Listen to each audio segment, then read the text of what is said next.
Hello बच्चों, तो स्वागत है आप सभी का आज की एक और क्लास में।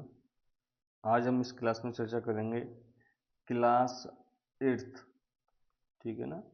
क्लास 8th के चैप्टर नंबर 2 के बारे में, जिसका पार्ट है वर्क 2.1। एक्सरसाइज नंबर कौन सी है? 2.1। तो इसका नाम है एक चर वाले रैखिक समीकरण। तो इनको हमें देखो, ये क्या कह रहे हैं कि निम्न समीकरणों को हल कीजिए और अपने उत्तर की जांच कीजिए। देखो, पहली चीज तो आप चर और अचर समझ लीजिए, जिससे क्वेश्चन को हल करने में, समीकरण को हल करने में आसानी हो जाए। देखो, पहले अपन बात करेंगे चर की। तो चर में जो भी अल्फाबेट होते हैं ए से लेके जेड तक, वो सारे क्या कहलाते हैं? चर कहलाते हैं। जो भी ए से लेके जेड तक के अक्षर बोल लो, अल्फाबेट बोल लो, दोनों ही क्या कहलाएंगे? चर कहलाएंगे। और अगर हम बात करेंगे अचर की, तो अचर होती हैं अपनी जो भी गिनतियां होती हैं, जो भी गिनती होंगी वो क्या कहलाएंगी? अचर कहलाएंगे। ठीक है ना। तो पहले अपने को जो x वगैरह है इनकी वैल्यू निकालनी है, फिर हमें अपने उत्तर की जांच करनी है कि ये सही है कि गलत। ठीक है ना। चलो, तो आगे बढ़ते हैं, क्वेश्चन नंबर फर्स्ट को हल करेंगे। क्वेश्चन नंबर फर्स्ट क्या है? 3x equal to 2x plus 18। ठीक है ना। 3x बराबर 2x प्लस 18। चलो, तो शुरू करें। देखो, जब कभी भी आपको समीकरण अगर हल करने के लिए आ जाए, तो हमें सबसे पहला काम जो करना होगा, वो चर वाली संख्याओं को एक तरफ करना होगा। जैसे कि यहाँ पे देखो 3x है, 3x। इधर ये जो x है ना, कभी भी याद रखना, जब भी बराबर की किसी भी साइड जाए, जैसे ये x या तो इधर चला जाए, ये वाला x इधर आ जाए, हमेशा चिन्ह परिवर्तित हो जाते हैं। जैसे ये प्लस का x है, अगर ये इधर आएगा तो कैसा हो जाएगा? माइनस का। बराबर 18 का 18। अब देखो, इसे पक्षांतरण भी बोलते हैं। जैसे चीजों को इधर उधर करना है, इनको क्या कहते हैं? पक्षांतरण बोला जाता है। तो देखो, 3x में से अगर एक x जाएगा तो कितना बचेगा? 2x बराबर के 18। तो फिर x बराबर क्या बचा? 18/2। 2 से 18 कितनी बार कट जाएगा? 9 बार। 2 9 18। तो जो x की वैल्यू निकल कर आएगी वो क्या आएगी? x की वैल्यू जो निकल कर आएगी वो क्या आएगी? 9। x की वैल्यू निकल कर आए क्या आई? 9 आई। अब देखो, इसकी जो जांच करेंगे वो कैसे होगी, जांच को चेक कर लो एक बार। देखो, जांच में क्या करना है अपने को, जो x का मान है ना, उसे अपने समीकरण में रखो जहां पहले था। समीकरण हमारा क्या है? 3x। तो 3 का 3, x की वैल्यू क्या निकली? 9। 9 बराबर x की वैल्यू क्या? 9 प्लस के 18। ठीक है ना। तो देखो, इनका दोनों का गुणा कर देंगे, क्योंकि कोष्टक के बाहर जब कोई चिन्ह नहीं होता तो हम गुणा का चिन्ह लगाते हैं। 9 तिया 27 बराबर 18 में 9 जोड़ेंगे तो 27। क्या दोनों चीजें बराबर हैं? दोनों चीजों का मतलब RHS, और ये वाला पार्ट हो जाएगा अपना LHS। तो क्या LHS और RHS दोनों इक्वल है? 27 बराबर 27 बिल्कुल है। इसका मतलब जो x की वैल्यू है वो बिल्कुल सही है। x की वैल्यू बिल्कुल सही है, तो हमारा आंसर क्या हो जाएगा? x बराबर 9 हमारा आंसर हो जाएगा। यहां तक ठीक है। चलो, अब नेक्स्ट क्वेश्चन पे चलते हैं। जो हमारा सेकंड क्वेश्चन है वो क्या है? 5t minus 3 equal to 3t minus 5। चलो, बिना देरी की सॉल्व करना शुरू करते हैं। देखो, वही करेंगे, चर को एक तरफ करेंगे और अचर वाली संख्याओं को एक तरफ करेंगे। जैसे कि 5t है बराबर, अच्छा, ये प्लस का 3t है, अगर इधर आएगा ये तो कैसा हो जाएगा? माइनस का 3t बराबर, ये माइनस का 5 है, और ये माइनस का 3 अगर इधर जाएगा तो प्लस का 3 बन जाएगा। तो देखो, 5t में से अगर 3t गया तो बच गया 2t। कितना बच गया? 2t। और माइनस के 5 में से 3 गया। तो देखो, हमेशा एक चीज रखना, जब कभी भी ये चिन्ह दोनों साथ में आ जाए, जैसे प्लस और माइनस, इनका हमेशा माइनस बनेगा। इनका हमेशा क्या बनेगा? माइनस बनेगा। ठीक है ना। दूसरी चीज, जब भी कोई संख्या बड़ी होगी घटाने की बात हो या जोड़ने की बात हो, जो संख्या बड़ी होगी चिन्ह भी उसी का लगेगा। तो ये 5 माइनस का है और ये 3 प्लस का है, तो माइनस के 5 में से प्लस का 3 जाएगा तो माइनस के 2 बचेंगे।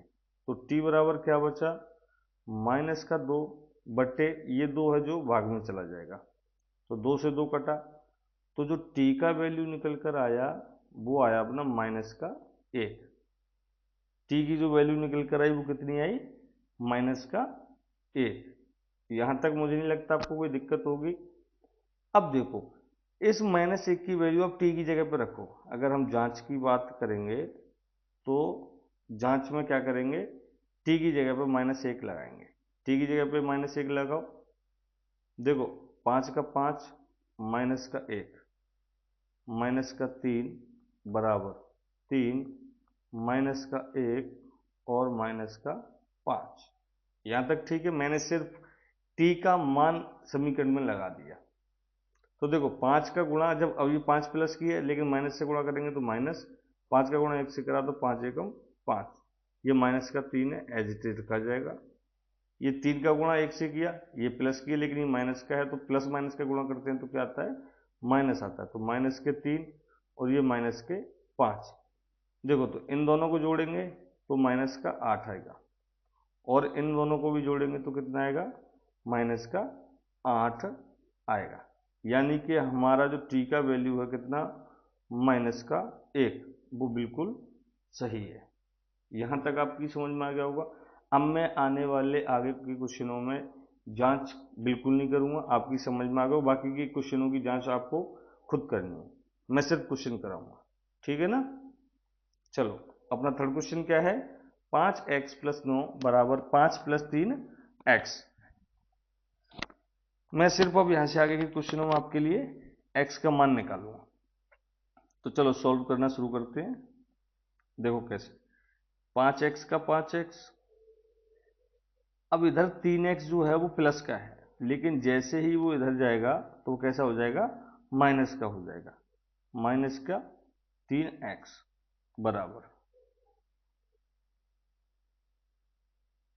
ठीक है ना। इधर पहले से 5 बचा हुआ है ये वाला, और ये प्लस का जो 9 है वो इधर जाएगा तो कैसा हो जाएगा, माइनस का 9, क्योंकि प्लस का है तो माइनस का हो जाएगा।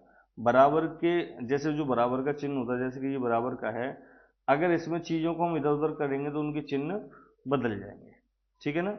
तो देखो 5x में से अगर 3x गया तो कितना बच गया, 2x। कितना बच गया,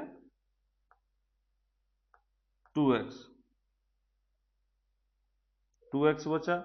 इधर माइनस का 9 बड़ा है, प्लस का 5 छोटा है, तो अगर बड़ी संख्या में से छोटी संख्या जाएगी तो हमेशा बड़ी संख्या का चिन्ह लगेगा, और जो बचेगा हम उसे लिख देंगे।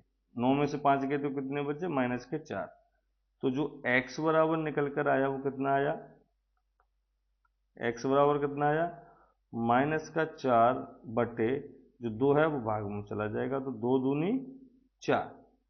तो जो हमारे पास x की वैल्यू निकल कर आई वो कितनी आई, माइनस के 2।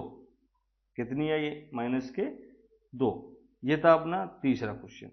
यहाँ तक समझ में आ गया, जांच आपको करनी है यहाँ से आगे। अब करेंगे अपन चौथा क्वेश्चन। चौथे क्वेश्चन में क्या है, 4z प्लस 3 बराबर 6 प्लस 2z। वही करेंगे जो बाकी क्वेश्चनों में करते आ रहे हैं, चर वाली संख्याओं को एक तरफ, अचर वाली को एक तरफ। तो देखो ये हो गया अपना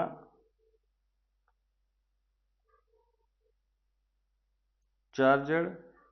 अच्छा ये जो 2z है वो इधर जाएगा तो माइनस का, तो माइनस के 2z बराबर 6 इधर पहले से ही है, ये प्लस का 3 अगर इधर जाएगा तो माइनस का 3। तो 4z में से 2z गए तो कितना बचा, 2z बराबर 6 में से 3 गए तो 3। तो z बराबर कितना बचा, 3 पहले से है इधर, जो 2 है वो कहाँ चला जाएगा, भाग में। तो जो z की वैल्यू आई वो कितनी आई, 3/2। इस क्वेश्चन का आंसर कितना हो जाएगा, 3/2। ठीक है ना, यहाँ तक समझ में आ गया होगा। जांच आपको करनी है। जांच में क्या करना है अपने को, ये जो z की वैल्यू है इसको उठा के समीकरण में लगा देना, बस आपकी जांच हो जाएगी। अगले क्वेश्चन की तरफ चलें। चलो, अगला क्वेश्चन है अपना 5वां।